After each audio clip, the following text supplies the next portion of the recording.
أتاك حديث الغاشية وجوه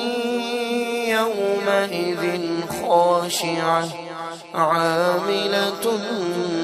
ناصبة تصلى نارا حامية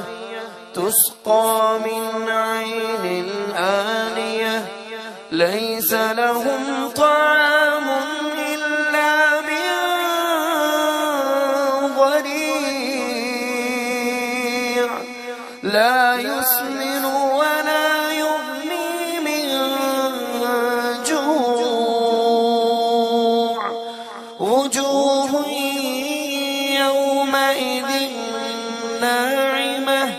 لسعيها راضية في جنة عالية لا تسمع فيها لاغية